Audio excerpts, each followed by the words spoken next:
Estamos ao vivo. Boa tarde, gente. Agora a gente está com a nossa última palestra do dia.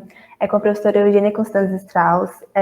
Vai ser sobre terapia gênica, prova de conceito, desenvolvimento de produtos e protocolo clínico experimental. Eu vou deixar ela falar um pouquinho para vocês, porque ninguém melhor que ela para falar sobre si, sobre a palestra. É com você, professora. Boa tarde a todos. Eu queria muito agradecer o convite, convite aí do pessoal da IASH, da biotecnologia, né? E eu vou tentar fazer para vocês uma coisa que interessa bem para o mercado da biotecnologia, tá? Porque terapia gênica é uma área aplicada, que tem um forte cunho, que está especialmente hoje, o desenvolvimento de novos produtos, é uma área em desenvolvimento, né? Então, eu preparei uma apresentação com poucos slides, assim, vocês podem interromper na metade, né? Quando tiver a dúvida, né? E aí nós vamos tentar ver os passos, né? O que levam da bancada do laboratório até o leito do paciente. Como que isso é feito, né?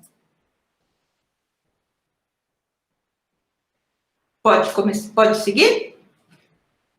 À vontade, professora. Tá bom. Então, vamos lá. Vamos definir o que é a terapia gênica, né? Terapia gênica é a introdução de material genético com fins terapêuticos. Então, se nós pegarmos um plasmídio que carrega o gene como a proteína fluorescente verde, tá certo? Colocarmos numa célula, no laboratório, isso não tem fins terapêuticos. Isso não é terapia. Terapia é quando a sequência que vai entrar na célula, geralmente uma sequência de nucleotídeos, ela pode estar só os nucleotídeos ou complexadas com proteínas, elas entram, são transferidas para as células, e agora sim, com a meta de ter um efeito terapêutico. Então, nós podemos colocar uma sequência de DNA, pode ser RNA de interferência, pode ser um oligonucleotídeo, e também o sistema de CRISPR-Cas9, né, onde nós vamos ter um RNA e também junto com a enzima que vai cortar o DNA do genoma no local específico para fazer a edição gênica. Então, é o uso do material genético com fins terapêuticos. Na verdade, desde 1975, quando o primeiro gene humano associado com doenças, que foi o gene da fibrose cística, foi isolado, foi clonado, já surgiu o conceito, a ideia de terapia gênica, ou seja, de poder remediar, né, o defeito genético, a falha de um gene no organismo do indivíduo. E a terapia gênica tem como meta tratar a doença na raiz, certo? O alvo, o goal da terapia gênica é realmente curar o indivíduo, tá bom? Não é um tratamento, assim, muito do ponto de vista paliativo, como as drogas que nós temos hoje em dia. A ideia é curar.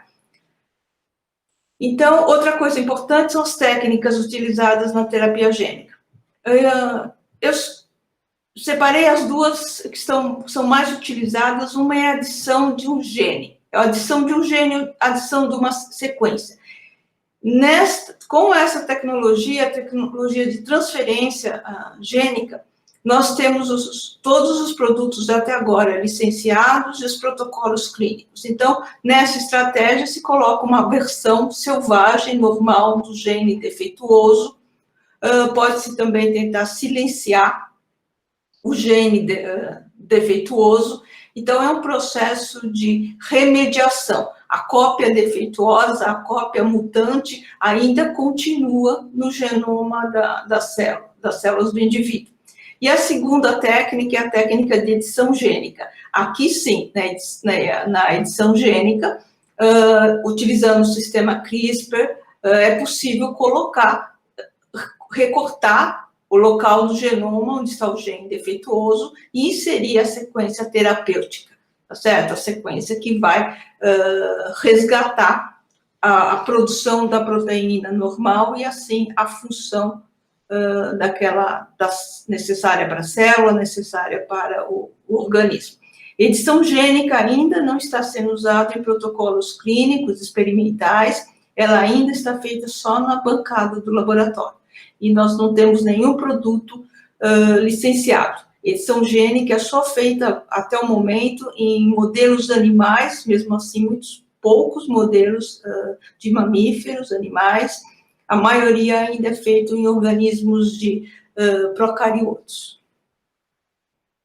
Bom, o primeiro protocolo clínico experimental aprovado pelo FDA nos Estados Unidos, ele aconteceu em 1990 e ele foi coordenado pelo professor Michael Breeze.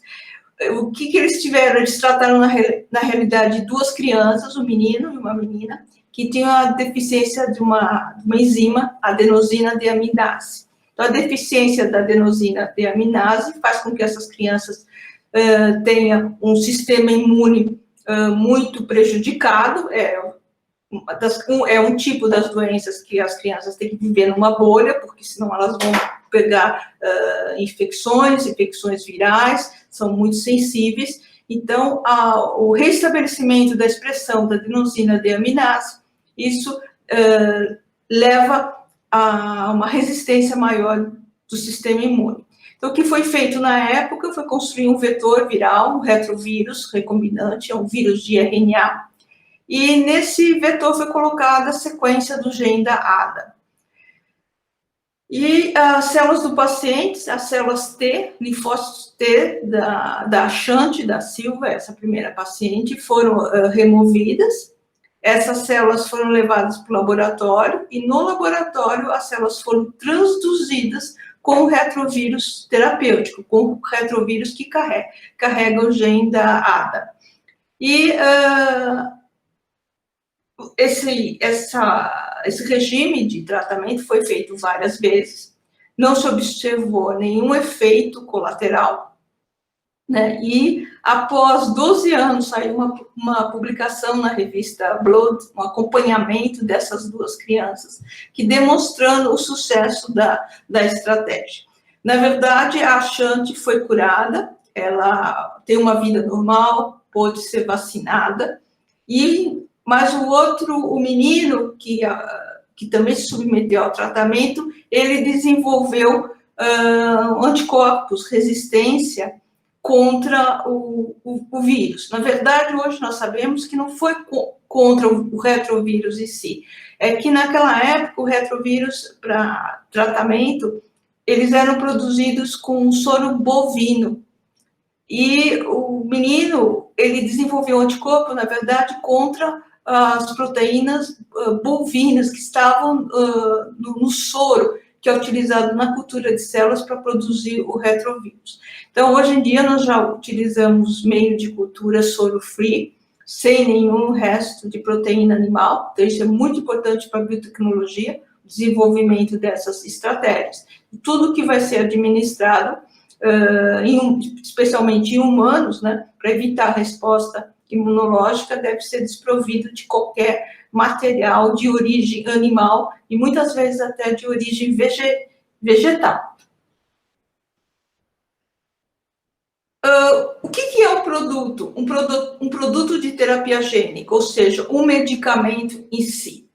Na verdade, nós temos dois tipos de produto, duas classes, vamos dizer. Uma delas são os produtos virais, que são vetores virais recombinantes, e também nós temos vetores não virais. O não viral, nós temos aqui na categoria de nanopartículas, que funcionam como veículo, lipossomos para transferência de sequências ou de plasmídeos. Não são sistemas muito eficientes de transferência gênica, eles são fáceis de serem produzidos, a indústria produz com facilidade em alta quantidade, mas a eficiência de entrega do gene terapêutico para as células-alvo é baixa. Então, ainda se dá preferência para os vetores virais.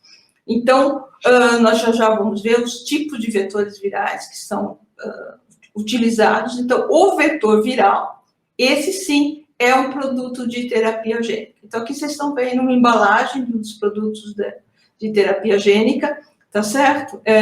O vetor, geralmente, ele vem congelado, fica entre menos 60 a menos 80, algumas vezes a formulação já vem liofilizada, outras vezes ainda vem com o solvente, né? Já pronto quase para ser injetado no paciente. Então, o vírus realmente é o produto de terapia gênica. Outro tipo de produto de terapia gênica são as células geneticamente modificadas. Então, foi, por exemplo, o que aconteceu com a menina com a Shanti. As células foram removidas do corpo da menina, levadas para o laboratório, e no laboratório transduzidas com o vírus, com o retrovírus. Aí essas células transduzidas, elas são amplificadas e empacotadas numa bag, tá certo? Numa bag de tipo de... que contém sangue, uma bag para processos hematológicos, e agora sim, as células geneticamente modificadas são injetadas no paciente. As células originais podem ser derivadas do próprio paciente, autólogas, ou então elas podem vir de um doador compatível. Do ponto de vista da indústria farmacêutica, né, tem uma coisa que a gente chama de IFA, que é o insumo farmacológico ativo. Nós podemos dizer que sempre são os vírus, tá certo? Sempre o vírus é um insumo ativo, ele é o princípio ativo, só que ele pode ser administrado diretamente, o vírus puro, vamos assim dizer, ou então ele pode ser administrado agora após transduzir as células do paciente. No tipo de tratamento onde o produto é o produto viral, a produção de vírus pode ser utilizada para tratar várias pessoas. Não é uma estratégia, vamos dizer, personalizada, de medicina personalizada. Enquanto que quando se usa células autólogas no paciente, e essas células são geneticamente modificadas no laboratório, nós estamos falando em medicina personalizada. Aquela preparação, aquela bag aqui, de células transduzidas, ela foi feita exclusivamente para esse paciente. Daí vem o alto custo desses processos. Bom, o produto de terapia gênica, ele pode ser administrado por várias vias. Uma via que nós já falamos é a via ex vivo, onde as células do paciente são tratadas fora do corpo, são tratadas pela equipe do laboratório. Então, as células alvo são removidas do paciente, transduzidas no laboratório e depois retransplantadas de volta para o paciente. Então, esse é o tratamento ex vivo. Tá? Então, tem as células do paciente, são tratadas fora do corpo, depois elas são recolocadas no corpo de indivíduo. Nós temos também o tratamento em vivo. Tratamento em vivo é quando o vírus ele é injetado diretamente no corpo do paciente. Então, se eu tiver, por exemplo, um paciente com câncer, tá certo? Com câncer de mama, o vírus vai ser injetado sobre o tumor, com um GBM, um glioblastoma multiforme, no tumor. Podemos também ter o caso de tratamento de doenças do sistema nervoso central, como algumas patologias de células nervosas, aí esse tratamento também é local. O vírus pode ser administrado no líquido cefalorraquidiano, pode ser administrado no músculo, tá certo? Então, é diretamente no paciente. Então, nesse caso, o tratamento em vivo, nós chamamos de tratamento, ele pode ser in situ, quando o vírus é administrado no tecido-alvo, no órgão-alvo do paciente, e pode ser também sistêmico. tá certo? Administração sistêmica via corrente sanguínea. Esse tipo de administração não é muito popular, não é muito utilizada. Primeiro, por causa que ela desencadeia a resposta imunológica, e outra coisa, porque a quantidade de vírus que chega no alvo é muito baixa, porque o vírus vai ficar diluído em toda a circulação do corpo do indivíduo. Então, para chegar a uma quantidade elevada na região alvo, num tumor alvo, por exemplo, a dose que tem que ser dada do vírus é muito alta. E com doses altas, o paciente vai desenvolver uma resposta imunológica, podendo ter até um choque anafilático. Esse levantamento foi o último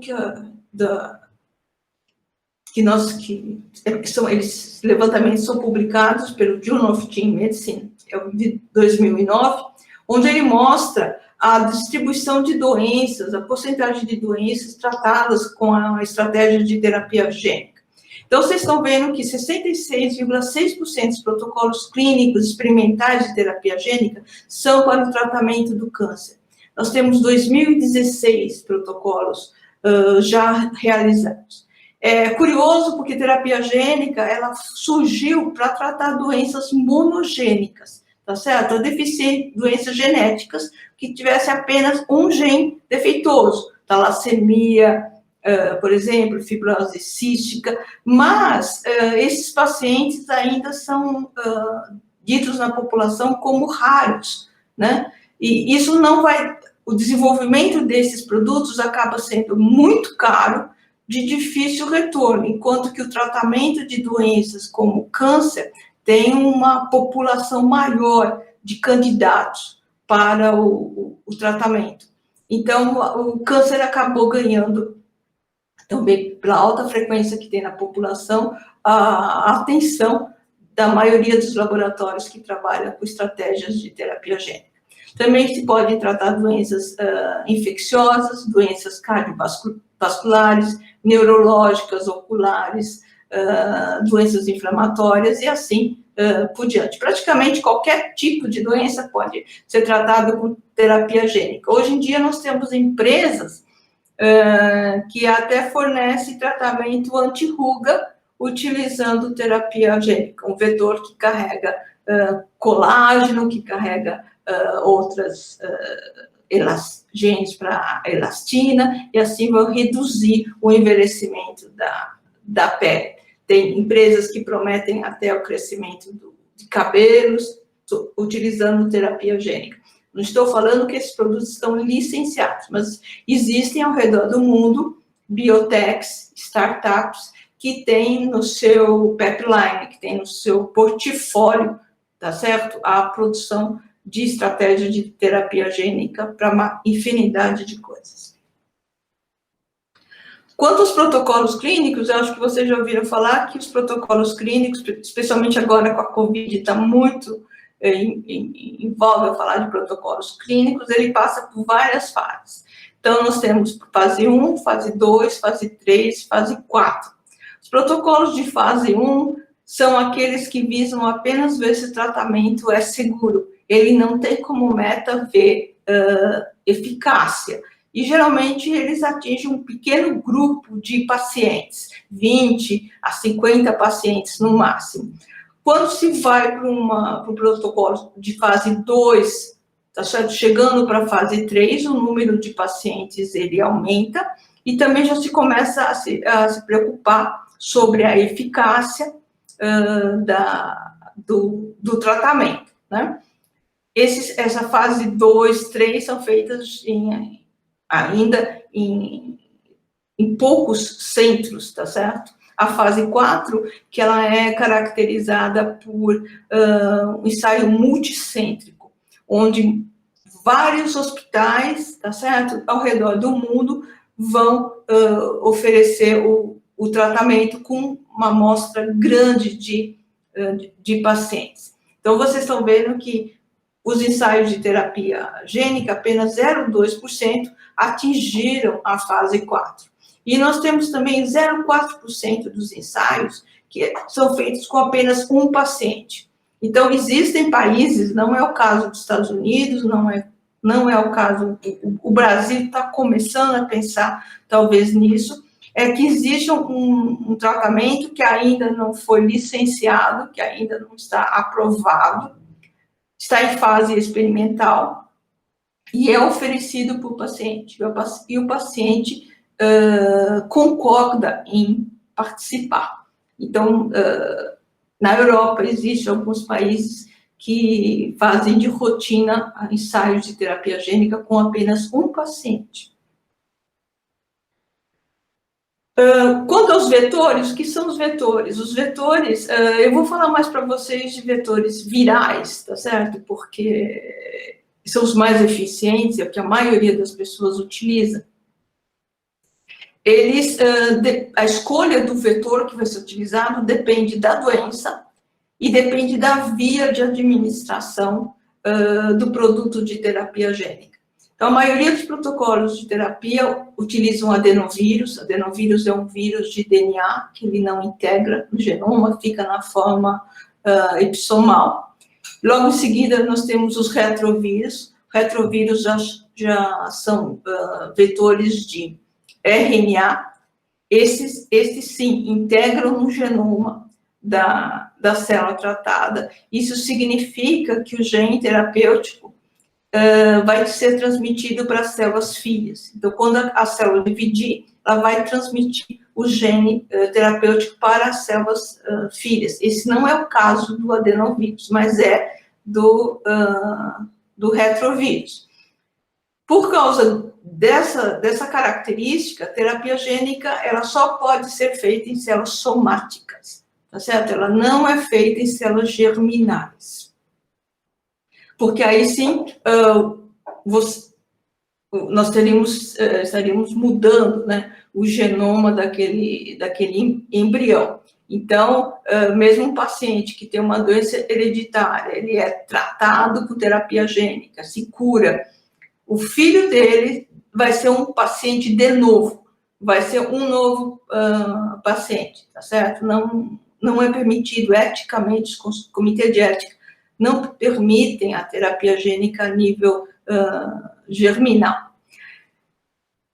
Existe outro grupo também que é bem frequente, que é o que se chama naked DNA, ou é a utilização de DNA, se usa muito como uma espécie de gene gun, umas armas, tipo um revólver, como para vacina, que o DNA entra na forma de um plasmídio. Aqui também é uma estratégia, que é uma estratégia não viral. Em seguida vem lentivírus. Lentivírus também são retrovírus. São retrovírus, só que eles descendem do vírus do HIV, da AIDS. Toda a sequência responsável pela patologia da AIDS, do vírus, é removida, e esses, assim, sobra espaço para se colocar o vetor, a sequência terapêutica. Tá? Então, os lentivírus são muito utilizados, eles têm vantagens sobre os retrovírus quanto ao local de integração. Tá? O lentivírus prefere integrar em regiões silenciosas do genoma, então, eles integram em introns, então isso não acarreta muito problema, muito efeito colateral para o lente, enquanto que os retrovírus, eles podem sim integrar numa região de exon, que é transcrita, numa região, especialmente eles gostam de regiões próximas de promotores, e isso pode levar a uma alteração, a expressão, por exemplo, do oncogene que não deveria ser expresso, ele acaba entrando numa região próxima, e isso pode ser prejudicial, é um efeito adverso. E daí para frente a gente vai ver com detalhes, nós temos adenovírus associados, são vários tipos, né? Todos esses vetores nós temos de diferentes sorotipos, né? Se um paciente, às vezes, toma uma dose de um adenovírus, se tiver que repetir a dose, tem que mudar o sorotipo por causa do sistema imune. A maioria da população já foi infectada por adenovírus, o adenovírus é responsável pela gripe. Então, não, o organismo já tem anticorpos contra o adenovírus, então é preciso mudar um pouquinho o capsídeo para que eles escapem do sistema imune, do sistema de vigilância, né? Lipofecção, que também é uma estratégia que alguns usam, porque ela pode ser administrada como se fosse uma pomada, né? São lipídios, o DNA fica dentro dos lipossomos, e aí sim se passa sobre a região. Então, é uma estratégia que começa a ser, ganhar força, especialmente para tratamento cosmético. Então, como eu disse para vocês, a escolha do veículo, do vetor de transferência gênica, vai depender da doença e da via de administração. Então, num dos últimos levantamentos, dá para ver que no tratamento do câncer, adenovírus são muito utilizados. E agora começa a aparecer também os lentivírus. Os retrovírus já estão em decadência para o tratamento do câncer. Doenças monogênicas chamam a atenção retrovírus e lentivírus, porque eles conseguem integrar no genoma. O adenovírus associado também pode, com uma frequência baixa, integrar no genoma. Então, eles são preferidos para o tratamento de doenças monogênicas, doenças hereditárias. Para doenças infecciosas, o retrovírus é muito utilizado, e depois nós temos o adenovírus, em sequência, o lentivírus. O lentivírus está começando a ganhar força, já se não tem mais medo, porque ele deriva do HIV. O início, nossa, vai tratar com vírus que deriva do HIV, mas hoje já as sequências foram todas modificadas, ele é um vírus seguro. E doenças cardiovasculares, dá para ver que o adenovírus aqui, ele é o vetor de escolha. Bom, eu só separei aqui os 4 principais, para vocês terem ideia, na escolha, quais são os parâmetros, né? Quando nós fazemos uma produção de retrovírus, por exemplo, o título viral, o número de partículas virais por ml é da ordem de 10 a 9. É muito difícil purificar retrovírus, tá certo? O lentivírus também é da ordem de 10 a 9. Por isso que eles se prestam para a transdução ex vivo, fora do organismo. Porque aí nós vamos ter uma placa de Petri. Se eu tiver uma placa de Petri com 10 a sexta células, com 1 milhão de células, eu vou precisar apenas 1 microlitro, tá certo? Desses vírus para transduzir todas essas células. Tá? Mas isso não dá para tratar em vivo. Então, se eu tiver um tumor, se não me engano, 1 milímetro cúbico de tumor, ele tem entre 10 a 9 a 12ª células. Então, se nós pensarmos que um tumor, 1 milímetro tem 10 a 9, tá certo? Eu precisaria, no mínimo, 1 ml de vírus para tratar 1 milímetro de tumor.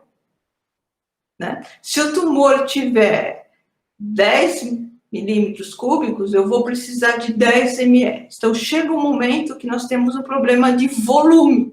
Tá certo? Teria que injetar uma grande quantidade de vírus. Por isso que se lança a mão dos adenovírus. Então, adenovírus se consegue produzir títulos até superiores do que 10 a 12ª. Tá? Então, isso faz com que o adenovírus seja um vetor de escolha para o tratamento in situ. A mesma coisa ocorre com o adenovírus associado. Tá? Então, ele também chega a um título de produção de 10 a 12ª partículas virais por ml. Tá? Então, adenovírus são melhores para o tratamento in situ, para o tratamento do paciente, direto no corpo, e o retrolente, eles são mais utilizados para o tratamento ex vivo, fora do laboratório. Quanto ao problema de integração, retrovírus integra no genoma, lentivírus integra, então ele vai ficar sempre no genoma, por isso o ideal, eles são utilizados para o tratamento de doenças genéticas, né, que se quer, quando a célula dividir, ela transmite o gene terapêutico para as células filhas. O adenovírus não integra, fica na forma episomal, e o adenovírus associado raramente integra, uma frequência menor do que 0,1% a sua integração. Então, o que acontece com o adenovírus é que se entrar numa célula sem cópias, hipoteticamente, do adenovírus, e essa célula for uma célula tumoral, ela continuar dividindo, quando a célula dividir, nós vamos ter 50 cópias do adenovírus para uma célula filha, 50 para outra filha. Na próxima divisão, 25 para cada uma, tá certo? Isso vai fazer com que a dose viral caia e a proteína terapêutica que está sendo transduzida sob comando do vírus vai diminuir em quantidade. Isso não ocorre com sistemas do lentivírus, do retrovírus, porque eles integram. Por causa também dessa capacidade de integração, o retro-lente, eles têm uma expressão prolongada, e adenovírus não. Adenovírus, como eu disse, ele entra na célula e tem que fazer o seu efeito. Por isso que para o tratamento do câncer se usa muito existe uma demanda para o desenho de adenovírus que carregam genes citotóxicos, genes que vão matar a célula. Então, ele vai entrar na célula, vai matar. A célula não vai sobreviver, ela não vai ter chance de dividir e ficar diluindo o vírus. Então, mas o adenovírus, dependendo do ponto de vista, né, ele desencadeia uma alta resposta do sistema imune. Tanto o adenovírus simples como o adenovírus associado. Então, eles desencadeiam o sistema imune. Para o tratamento do câncer, isso é considerado uma vantagem, tá bom? Porque ele transduz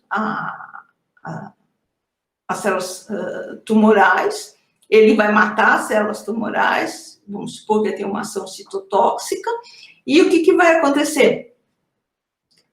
Ele também o sistema imune chega até o tumor, agora para eliminar o adenovírus, e acaba matando também as células tumorais. Quanto a protocolos clínicos, a maioria até hoje são com os retrovírus, porque eles são os pioneiros, 520, mas nós está crescendo o número de lentivírus, adenovírus 547, perdão, já passou o do retrovírus, né? E está começando a surgir também os associados. Então, como eu disse para vocês, as doenças do sistema hematopoético, como a ADA, por exemplo, elas são tratadas com retro e lente, porque eles vão integrar. Adenovírus é muito utilizado para o câncer e para a produção de vacinas.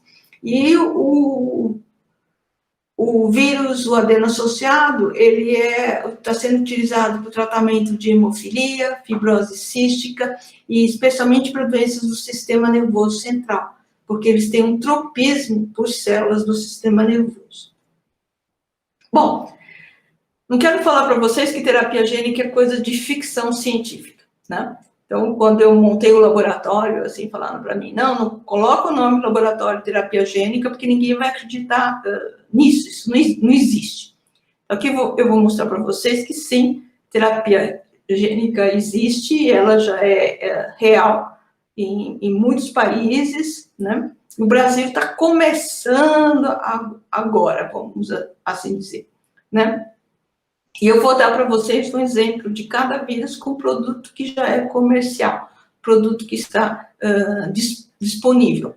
Então, o retrovírus foi utilizado para a introdução do gene da ADA, para o tratamento de uma imunodeficiência, foi utilizado o retrovírus para introduzir o ADA, o retrovírus transduz células autólogas, células CD34, células tronco do paciente, então o paciente são removidas células tronco, geralmente por uma pulsão da medula óssea, essas células são expandidas, as células CD34 são transduzidas com o retrovírus, e depois de amplificada, elas voltam para o paciente, voltam para a criança, né? É um tratamento muito utilizado para o tratamento de criança, só foi, no momento, ele foi aprovado em 2016 pela European, pela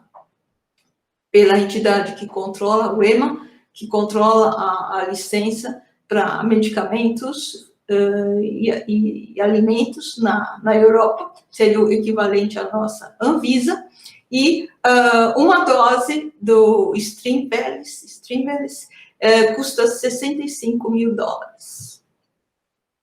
Se espera que com 2, 3 doses o paciente seja curado.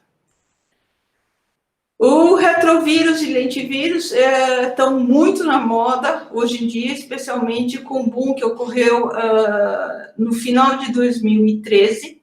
Foi feito a publicação do sucesso de se tratar linfomas e leucemias utilizando células T geneticamente modificadas. Essa estratégia é chamada de CAR-T. O que é CAR-T?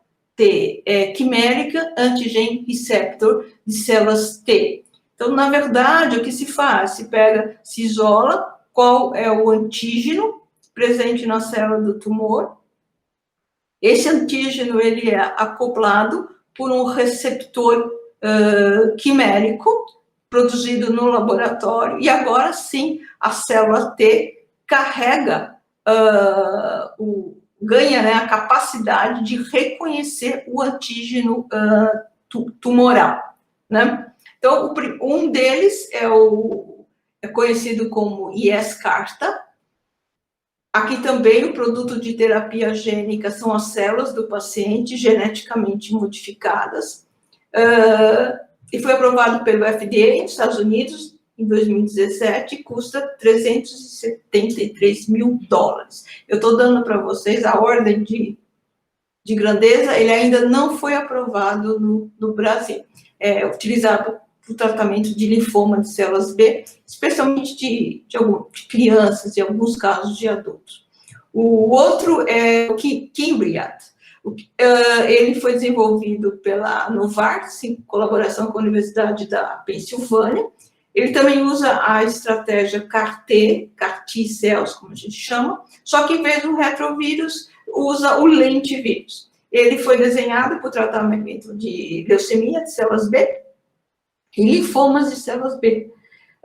Foi aprovado em 2017, 2018 pelo FDA, e o tratamento custa $475 mil. Aqui é interessante, eu só vou mostrar para vocês rapidamente, só para vocês terem ideia. Então, as células, o sangue do paciente, ele é removido, as células T são purificadas. Então, no laboratório, elas recebem o vírus, o CAR-T, que carrega o receptor quimérico, tá certo? Que vai conhecer a célula tumoral. Agora, essas células T estão expressando aqui o receptor quimérico, tá certo? Que reconhece o antígeno do tumor. E essas células são amplificadas no laboratório, demora ao redor de 10 dias, tá certo? Depois disso, essas células reprogramadas, né? Elas voltam para o corpo do paciente, tá certo? Antes das células voltarem, o paciente entra num tratamento de quimioterapia bem agressivo, para que todas as células sejam destruídas, células tumorais e não tumorais. O paciente fica quase no limite da vida, para que agora sim o sistema seja repovoado com as células tratadas, com as células geneticamente tratadas, tá? O interessante, então, eu gosto, assim, essa é uma coisa interessante que a Novartis criou, é que apesar do produto de terapia gênica ser as células geneticamente modificadas do paciente, na verdade, a IFA, o insumo, tá certo? O princípio ativo é o vírus, tá certo? É o lentivírus que carrega o CAR-T, a CAR-T, a sequência que vai reconhecer o antígeno, né? E nesse processo, ela criou vários hospitais, ela tem conexão, na verdade, a Novartis, com vários hospitais nos Estados Unidos. Hospitais que estão próximos de plantas piloto da Novartis. E por que isso? Porque o paciente, as células têm que ser removidas do paciente e elas precisam chegar em 4 horas até o laboratório da Novartis. Ou então, algum dos centros credenciados pela Novartis. Tá certo? Essas células vão chegar, vão ser preparadas, transduzidas, expandidas e, novamente, elas devem voltar para o paciente, ser devolvidas para o paciente em torno de 12 a 15 dias. Os primeiros protocolos com o CAR-T, com essa estratégia, falharam, porque não se conseguia devolver em tempo hábil para o paciente. O processo de manipulação ex vivo estava muito demorado, mas agora não. As técnicas estão muito aperfeiçoadas, os meios de cultura, todos os sistemas, né, para a produção das CAR-T. Então, isso é interessante, essa estratégia é uma das mais populares, né, para o tratamento de tumores, está sendo desenvolvida também para o tratamento de tumores sólidos, só que ela ainda não chegou no Brasil. Para que ela chegue aqui no Brasil,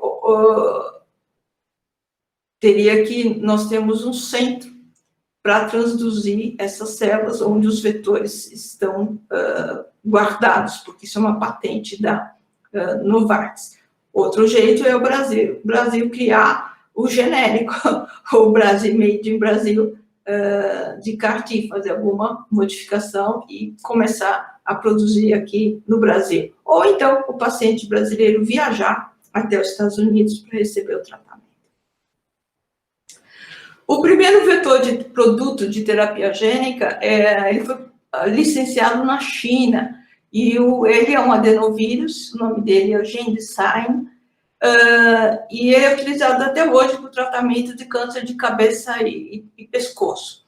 Cada injeção custa $387, e os pacientes recebem várias injeções.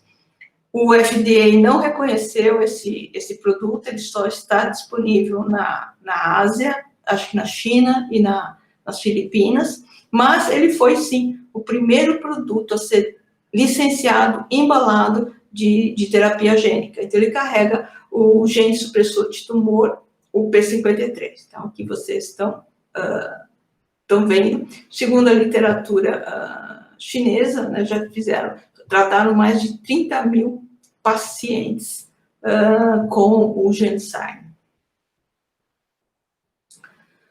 Quanto ao adenovírus associado, que, como eu falei para vocês, ele também é bom para tratar doenças hereditárias, né? Ele é utilizado. Então, o primeiro adenovírus associado a ser licenciado no mundo foi o Glibera. O Glibera foi produzido pela Unicure, e ele se destina ao tratamento de uma deficiência de uma lipoproteína, de uma lipase. Os pacientes não têm uma lipase e não conseguem digerir lipídios de forma adequada. Ele foi aprovado na Europa, para uso na Europa, em 2012. Então, é o primeiro produto ocidental de terapia gênica a ser aprovado. O custo dele é $1.200.000 por aplicação do Glibera. Ele é aplicado no músculo da perna dos pacientes, tá certo? Devido a esse alto custo, a empresa acabou até tentando distribuir no mundo inteiro. Ela investiu muito dinheiro para a produção do Glibera, mas não tem número de pacientes suficientes para abaixar o custo do medicamento. E pela primeira vez surgiu uma nova forma de pagamento do tratamento de terapia gênica. Então, a empresa estava propondo que o paciente tratado, ele ia pagando durante toda a vida, como se fosse um carnê, tá certo? Todo ano ele pagava para a empresa pelo seu tratamento. Caso o tratamento falhasse, tá certo? Que ele voltasse a receber os medicamentos convencionais, o pagamento cessa, o pagamento para. Essa empresa chegou a vir aqui para o Brasil, acho que o Brasil tinha só 5 famílias afetadas por essa deficiência. Como é uma doença rara, é uma doença que a gente fala órfã, cria esse impasse. A estratégia existe, o medicamento é muito caro, porque a empresa investiu muito para desenvolver, mas não tem retorno. Outro adenovírus que agora ele foi aprovado em 2017 pelo FDA e foi o primeiro produto de terapia gênica licenciado no Brasil pela Anvisa, agora no início de 2020, neste ano. Pela primeira vez, a Anvisa licenciou o uso de comercialização de um produto de terapia gênica aqui no Brasil. O produto é o Luxturna, ele também é um produto da Novartis, junto com a Spark, e ele é um adenovírus associado, tá certo? O custo dele eu estou colocando aqui porque acho que é interessante vocês saberem, $425 mil por olho, tá certo? Então, $800 é a barganha, a pichincha, para o paciente poder tratar os 2 olhos. E ele foi feito para o tratamento de uma cegueira, que é uma cegueira congênita, que é a síndrome de Leber. Então, o paciente ele vai perdendo a visão ao longo da vida, né? E os filmes que mostram o tratamento desses pacientes é impressionante, porque o vírus ele é injetado diretamente no olho do indivíduo. A retina vai sendo transduzida, o vírus vai sendo expresso, o adeno associado, o gene defeituoso vai sendo, a proteína normal que representa o gene defeituoso vai sendo expressa, essa proteína, ele começa a ver, ele começa a enxergar vultos. Então, é interessante que uma pessoa que não conseguia nem andar pela casa sozinho, não conseguia se vestir sozinho, de repente ele começa a ganhar independência, porque ele já começa a enxergar vultos, diferentes tons, né? O outro adenovírus associado é o Zolgensma, ele é também desenvolvido pela Novartis, foi o segundo produto aprovado aqui no Brasil, eu acho que faz uns 2, 3 meses que a Anvisa licenciou para a venda aqui no Brasil. É o remédio mais caro do mundo, ele custa $2 milhões, o tratamento, e ele é destinado para tratar uma atrofia muscular espinhal, tá certo? Os músculos têm uma atrofia e as crianças não sobrevivem até a adolescência, acabam tendo parada respiratória e uma série de outros efeitos colaterais. Já tem os 2 ou 3 pacientes brasileiros na fila para receberem o tratamento. O tratamento é para crianças de até 2 anos, 2 anos e meio de vida. Tá? Um outro vetor que agora eu vou falar para vocês, que é um vírus oncolítico, que é o herpes, ele deriva do herpes simplex vírus, né?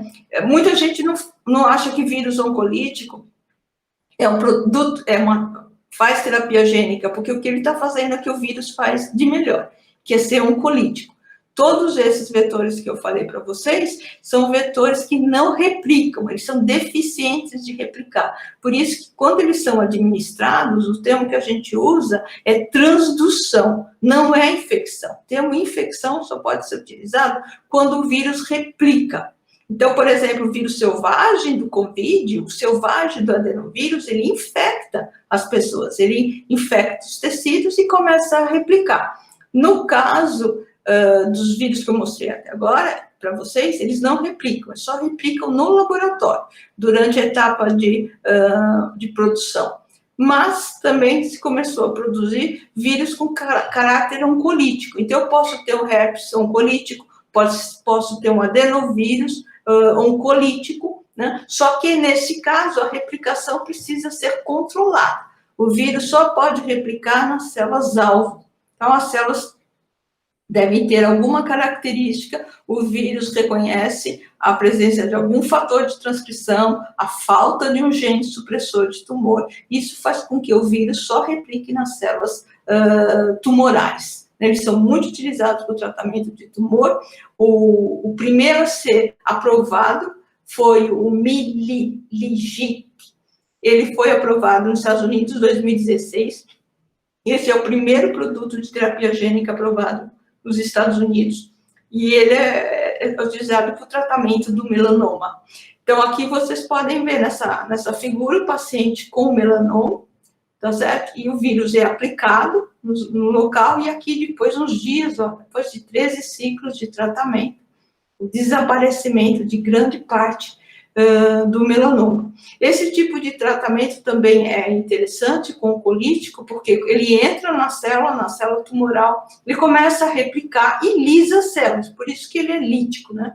Ele faz o que o vírus sabe fazer de melhor. Aí, os vírus que saem, tá certo? Eles vão infectar as células vizinhas, e isso amplifica o sinal do tratamento. Então, se o vírus ele entra em uma célula, ele acaba replicando e aí matando 10, 20, 100 células. Outra coisa também é que quando a célula morre nesse sistema, ela vai ativar o sistema imune. Então, o sistema imune vai vir para o local para tentar destruir esses resíduos, tá certo? Das células mortas. Então, o oncolítico está ganhando popularidade em diversos países, né?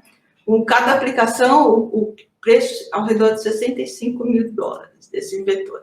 Bom, então, como eu prometi para vocês, vamos fazer um pouquinho da rota, né? Da terapia gênica, como que vai sair da bancada até o leito do paciente. Então, aqui vocês estão vendo as etapas principais. Então, eu tenho aqui terapia gênica. A primeira coisa é identificar qual é a doença que se quer tratar e qual que será o gene terapêutico, tá certo? O passo seguinte é escolher o vetor. Se o vetor que integra, que não integra, um vetor viral, um vetor não viral. Depois nós vamos entrar numa escala de produção pequena do vírus, e esse vírus vai ser analisado para ver a sua eficácia no ensaio pré-clínico, no laboratório, tá certo? Ainda com animais, geralmente animais de laboratório, camundongo, vai se ver a expressão da proteína transgênica, tá certo? E o efeito dele, se esse vetor realmente está fazendo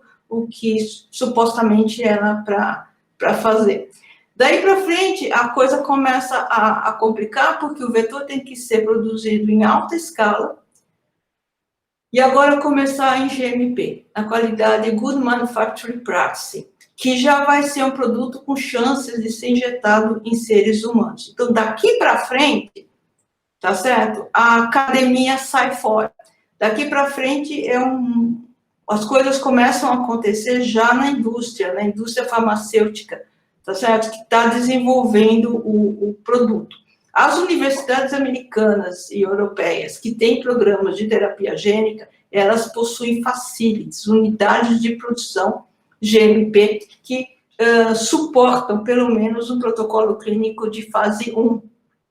Aqui no Brasil não tem isso, tá certo? Então, agora esse vírus produzido em grande quantidade e com qualidade GMP, que é aquela que é feita toda a documentação da produção, né? Começa a ser analisado as características desse produto. Então, a potência, tá certo? A quantidade da proteína transgênica está sendo produzida, se a quantidade é satisfatória, se o efeito que essa expressão dessa proteína transgênica está sendo adequado. O vetor ele tem que ser validado, toda a sua sequência reconhecida, a pureza do vírus, a estabilidade, o transporte.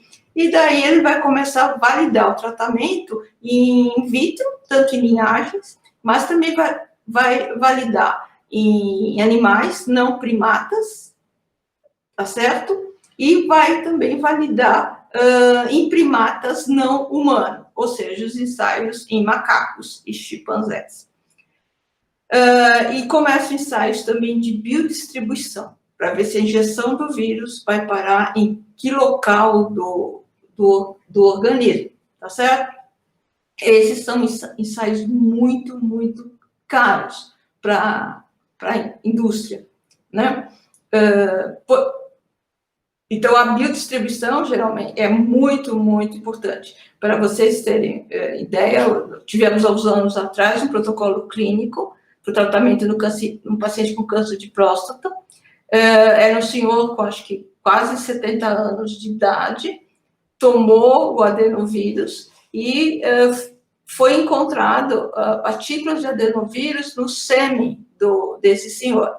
Então, todo o protocolo clínico parou, porque surgiu a possibilidade de transdução de células germinais. Depois, todo o ensaio foi revisto e ficou sabido, se reconheceu que a célula transduzida não era o espermatozoide, mas sim um linfócito do paciente, tá bom? Então, isso é muito sério, todo esse trabalho de validação e biodistribuição. Daqui para frente, a empresa já começa a trabalhar em regulamentação, no caso dos Estados Unidos, o FDA, a Anvisa, as propostas, começa a pensar na biossegurança, no licenciamento desse produto, aí já começa a ver como ele vai ser embalado, qual vai ser o nome do produto, como ele vai ser transportado, qual vai ser o preço do produto, e aí já entra e começa também os protocolos clínicos, a seleção dos pacientes, o consentimento e acompanhar a existência de efeitos adversos.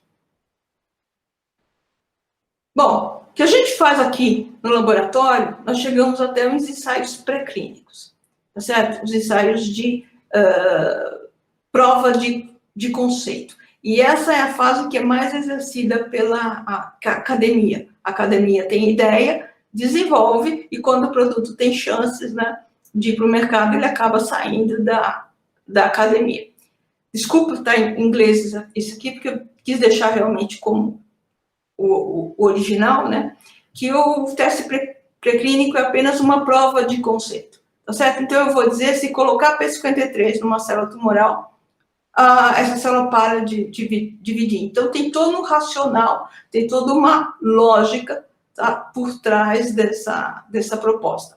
E nós vamos também montar, certo, um experimento que permita isso. Então, vai ser construir o vetor viral, que tem o cDNA de interesse, produzir o vírus, tá certo? Escolher as células tumorais-alvo para poder tratar. Também vai ter que ter um racional para via de administração. E nesse caso, vamos supor, se for uma administração in situ, diretamente no tumor, começa a ver quanto tempo que vai demorar para o vírus expressar o transgene, a duração da expressão, qual a eficiência de transdução, tá certo? Qual é o número de células que é transduzida com uma dose X, podemos escalonar doses também, então isso faz parte da parte pré-clínica. Também você começa a avaliar a segurança, se tem um efeito adverso sobre células não tratadas, tá certo? Se o vírus pode levar alguma resposta, uma resposta imune, por exemplo, se for no caso do animal, ou destruir células que não são alvo, né? E essa fase é que vai estimular a investigação clínica. Então, ela vai começar a estabelecer modelos de eficiência, modelos relevantes, né, para o tratamento daquela doença. No caso do câncer, é muito difícil você ter modelos, quer dizer, você vai até um ponto com modelos relevantes, porque quando se usa animais transgênicos, né, todo o corpo do animal é transgênico, e não é isso que ocorre no ser humano. O ser humano tem um tumor, mas as células do corpo, do resto do organismo, são células normais, são células não tumorais. Nós podemos também injetar no camundongos, que não tem sistema imune, como os NILDs, os STIDs, células tumorais humanas. Mas, novamente, nesse modelo, nós não podemos ver a resposta imune. É um modelo que falha. Então, chega um ponto que é necessário oferecer o tratamento para os seres humanos, para testar. Então, no laboratório, a gente começou olhando um pouco para genes supressores de tumor. A gente trabalha naquela premissa que terapia gênica de raiz é a terapia que trata com a reposição dos genes defeituosos, tá certo? Dos genes que não estão sendo expressos. Num tipo de tumor que é muito letal na população, que é o glioblastoma, nós temos, isso também vai valer para o câncer de pulmão, é muito parecida essa assinatura genética, né? Nós temos que 30% dos tumores não tem P16 ou CDKN2A, que é um supressor da fosforilação de RB, 50% tem uma mutação ou deleção de P53, 60% retém RB, tá? Mas eles podem ter um aumento de quinase CDK4, que vai complexada com a falta de P16 e a falta de P21, isso vai prejudicar muito, vai ativar muito a proliferação das células. E dentro desse princípio, vocês podem ver que a maioria dos tumores humanos, aqui é um trabalho de revisão, 62% dos tumores humanos, eles têm defeitos em genes que controlam o ciclo celular, genes relacionados com o ciclo celular. Então, o ciclo celular é um alvo rico para o tratamento utilizando estratégias de terapia gênica. Então, uma primeira coisa que nós fizemos foi desenvolver isso aqui, só para vocês terem uma ideia como que os passos, né, desse trabalho. Aqui é uma estrutura, é um vetor retroviral. Aqui é o vetor que vai carregar o gene terapêutico, aqui é a região que coloca o gene terapêutico. E aqui vocês estão vendo o plasmídio de empacotamento do retrovírus, onde tem GAG, POL e ENF, tá certo? São as sequências que vão fazer o envelope e a transcriptase reversa do retrovírus, né? É interessante que a ideia desse trabalho foi produzir um retrovírus capaz de ter um gene supressor de tumor. Genes supressores de tumor são genes que inibem o ciclo celular. Para o vírus ser produzido no laboratório, as células empacotadoras, as células produtoras, precisam dividir. Então, se eu coloco um gene citotóxico ou citostático, certo? Que para o ciclo celular, a empacotadora não divide, se a empacotadora não divide, nós não temos o vírus com o gene supressor de tumor. Então, esse sistema foi um sistema especialmente desenhado para a produção de vetores de retrovírus, portadores de sequências de transgenes citotóxicos ou citostáticos. Então, isso aqui é só um exemplo para vocês, ele tem um promotor quimérico, tá certo? É uma fusão do CMV com o promotor LTR, do retrovírus. CMV é um promotor do citomegalovírus, e esse arranjo do promotor faz com que nós tenhamos uma grande quantidade de sequências virais para ser empacotado. Então, esse vírus ele é empacotado em 2, 3 dias, e depois disso a célula vai morrer, mas dá tempo de produzir o vírus. Isso é uma estratégia que começa desde o desenho do vetor. Não é só colocar um vetor e vou colocar essa sequência no vetor. Precisa pensar o que a sequência está fazendo, tá? Então, aqui, só para mostrar para vocês, são células de um glioma de rato, células C6, para poder testar. Então, aqui é um ensaio de formação de colônia. Então, quando se coloca o vetor vazio, nós temos 100% de colônias, as células crescem. Tá? Quando nós colocamos P53, não tem efeito nenhum. Quando essas células são transduzidas com o vetor que carrega P53, nós não vemos efeito nenhum. Tá? Então, essa célula não responde a P53, mas quando nós colocamos P16 que é o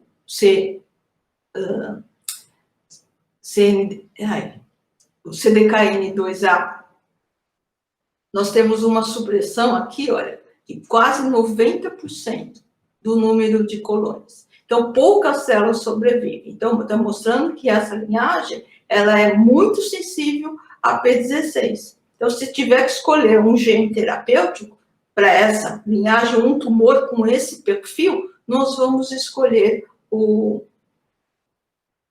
P16, tá certo? Então, por exemplo, se um paciente chega, tá certo? Então, tem um GBM, o correto seria tentar tirar uma amostra do tumor, ver quais são as mutações presentes e aí sim escolher qual que é o vírus supressor de tumor mais adequado para o tratamento daquele paciente. Opa, aqui. O outro passo, então, é o tumor, ele não cresce na placa de Petri, né? Ele cresce nos animais. Então, aqui vocês estão vendo, já é um camundongo imunossuprimido. Foram injetadas células de um GBM humano, a linhagem 187 de um lado, aqui vocês estão vendo no subcutâneo, modelo xenográfico. Aqui vocês estão vendo no outro lado, só que neste lado aqui, o tumor foi tratado, tá certo? Com adenovírus que carrega, com um retrovírus, perdão, que carrega o P16 INC4A, ou CDKN2A. Então, vejam bem, após o tratamento, como o tumor é pequenininho. Isso aqui foi apenas uma dose do vírus, tá? Olha a diferença morfológica das células. As células tratadas são maiores, olha, elas ficam grandes, são células flats, diferente do animal não tratado. E aqui em castanho é uma imunohistoquímica para vocês verem a expressão do transgênio está sendo expresso nas células tratadas, mas ele não é expresso, é negativo nas células não tratadas. Então, passa o seguinte, o GBM é um tumor que não cresce no subcutâneo, é um tumor do sistema nervoso central. Então, aqui nesse sistema é um modelo de estereotaxia, onde as células são implantadas no núcleo caudato do animal, se espera 7 a 10 dias, o tumor vai surgir, e depois esse tumor vai ser da mesma forma tratado com o vetor terapêutico. Depois de alguns dias, os animais são sacrificados, e aqui vocês estão vendo um corte do cérebro do animal não tratado, vocês estão vendo aqui o GBM, tumor, tá certo? O glioma do rato, e aqui vocês estão vendo o corte do tumor tratado. Então, aqui vocês não estão vendo mais, o tumor desapareceu, tá certo? O tratamento com gene supressor de tumor, o P16, inibiu a proliferação dessas células tumorais no cérebro do animal. Aqui, novamente, a imunocitoquímica, para ver a expressão do transgênio de P16, e aqui é negativa, porque a linhagem não tem P16, tá certo? Então, a gente já sabe que foi capaz de produzir os vírus, foi capaz de tratar em cultura, foi capaz de tratar no cérebro. Mas aí o laboratório falou assim, poxa, tumores são causados por múltiplas mutações em vários supressores de tumor. Então, como eu apontei para vocês, existem tumores que têm uma alta frequência de mutações em ambos. Tá certo? Tanto em P53 quanto em P16, ou CDKN2A. Aqui vocês estão vendo um exemplo de câncer de pulmão. Câncer de pulmão é um dos cânceres mais frequentes na população. E os primeiros protocolos clínicos publicados de terapia gênica para o tratamento do câncer foram com câncer de pulmão. Eles foram publicados em 95. Tá? E ainda é o desafio o tratamento do câncer de pulmão. Então, pensando em continuar construindo, acho que eu... Isso, aí pulei, peraí. Aqui. Bom, de continuar aperfeiçoando os sistemas, né? O laboratório construiu os vetores com o CDKN2A, que é um vetor adenoviral mais adequado para o tratamento in situ. o vetor com P53 e agora o vetor que carrega ambos, tá certo? Isso a gente chama no laboratório de um vetor bicistrônico. O vetor não precisa carregar apenas um gene terapêutico, pode carregar vários. E foi essa estratégia que nós fizemos aqui. Nós combinamos CDKN2A com P53. E olha, compare aqui o ponto de 72 horas após o tratamento. Isso aqui é um ensaio em cultura de células. Olha a redução do número do ensaio de toxicidade, isso é ensaio de MTT, como que diminuiu o número de células após o tratamento com bicistrônico. Diminuiu muito mais do que com P53 ou com CDKN2A, a linhagem de câncer de pulmão. Aqui é câncer de pulmão, tá certo? A linhagem H1299. É uma linhagem que não tem nem P16, nem P53. Tá bom? Então, só para mostrar para vocês, aqui já é um ensaio em vivo, utilizando um sistema de imageamento, em que as células tumorais foram marcadas com retrovírus, que carrega a proteína fluorescente, o D-spread, uma proteína vermelha. E, após o surgimento do tumor, os animais vão receber o tratamento in situ com os vetores terapêuticos. Recebe o adenovírus LAC-Z, que contém uma sequência que não tem função terapêutica, é o gene a sequência da beta-galactosidase, P16, está aqui, que recebeu o P53 e o que recebeu a versão bicistrônica, o duplo supressor de tumor. Tá bom? Então, vocês estão vendo aqui na imagem, tanto na imagem de fluorescência, como na de bioluminescência, porque nesses tumores nós colocamos também com um retrovírus, um gene para luciferase. Então, esses animais, os tumores ficam, além de fluorescentes, também ficam bioluminescentes. E com o aparelho é capaz de a gente medir, acompanhar, monitorar todo o crescimento do tumor, né, ou a evolução do tumor ao longo do tempo. E esse tipo de estratégia é muito legal, porque os animais não são sacrificados. Esses animais estão aqui anestesiados, tá certo? Eles estão monitorados, aí eles voltam para o biotécnico. Depois de alguns dias, eles são imageados novamente, tá bom? E para finalizar, só dá para vocês um pouco da terapia gênica em números, né? Até abril, mais ou menos, de 2019, nós tínhamos 3.704 protocolos de terapia gênica já desenvolvidos ou em desenvolvimento no mundo. A grande maioria ainda, 15% para o câncer, mas nós estamos tendo já o advento de protocolos clínicos para doenças do sistema imune, que são as imunodeficiências, vem ganhando o mercado, ganhando uma aplicação, tratamento de síndromes, doenças da pele, doenças metabólicas, doenças hematológicas, doenças genéticas diversas, e também doenças do sistema digestório. Né? Nós temos, como eu disse para vocês, 19 produtos de terapia gênica licenciados, alguns deles só estão licenciados na Europa, outros só estão licenciados nos Estados Unidos, e uns poucos licenciados na China. A maioria deles estão licenciados tanto nos Estados Unidos quanto na Europa. Aqui é o mercado, a previsão de mercado para os produtos de terapia gênica. É previsto um crescimento de quase 21% até o ano de 2024. Tá? O maior crescimento vai ser para as imunoterapias, que é aquelas estratégias que utilizam as CAR-T, que estão muito em voga, a maior parte do mercado. A outra parte vão ficar com os vetores oncolíticos, que também é chamado de viroterapia, e as estratégias de reposição gênica, né, que é essa tradicional, se colocar um gene que está deletado, que está mutado, se repor, também vocês estão vendo que existe um crescimento bem bem grande do mercado. A indústria americana de biotecnologia, ela está investindo maciço nesses protocolos, desenvolvimento desses produtos de terapia gênica, porque o mercado existe, né, e eles são produtos bem caros, né. E é isso. Perguntas?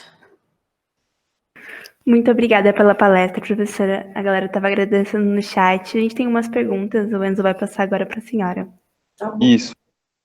A nossa primeira pergunta é do Natan Cerqueira. Ele perguntou quais são as barreiras éticas e de recursos envolvendo a edição de genes a fim de evitar doenças, visto o caso do médico que fez a edição de genes em gêmeas a fim de imunizá-las ao HIV. Olha, isso é uma coisa que aconteceu na China, né?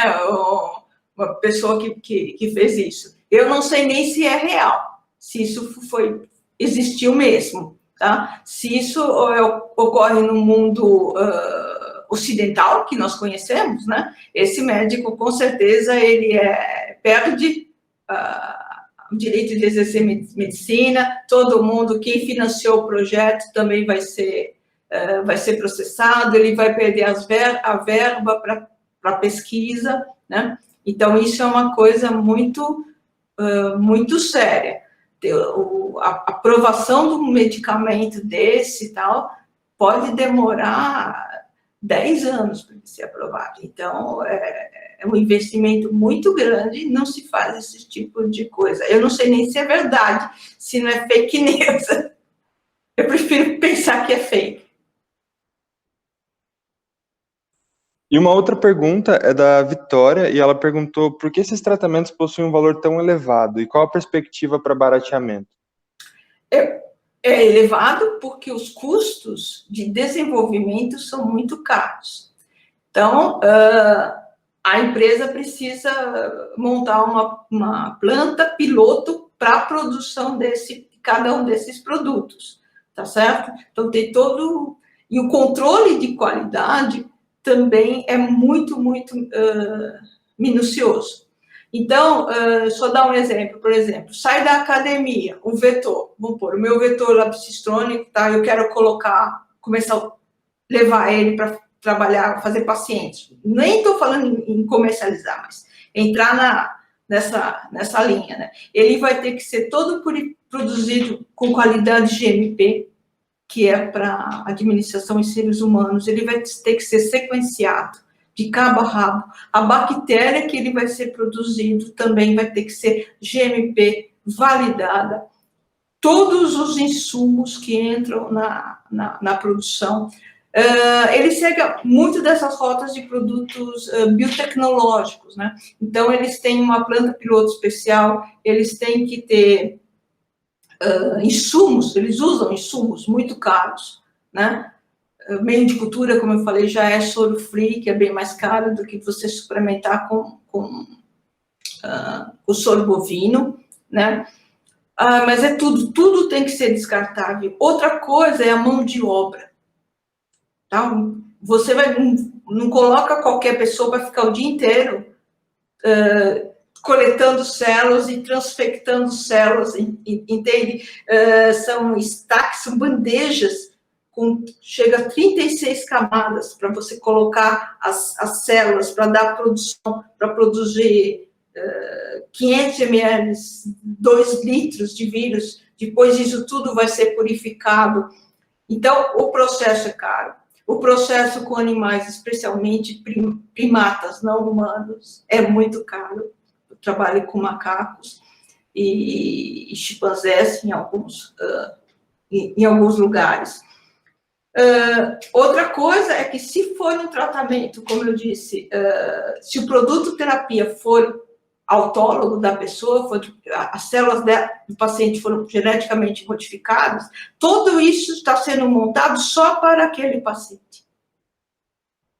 Então, o custo é como o paciente, você entende? Ele alugou aquela parte da planta da Novartis para ele vai alugar a suíte da Novartis para produzir aquilo para ele. Então, aí está todo o custo Todos os materiais, especialmente os vetores, têm que ficar armazenados em 3, 4 centros separados. A empresa paga para essas empresas estocarem, para garantir que não vai ter perda, para fazer o tracking do produto. E outra coisa é o número de pacientes.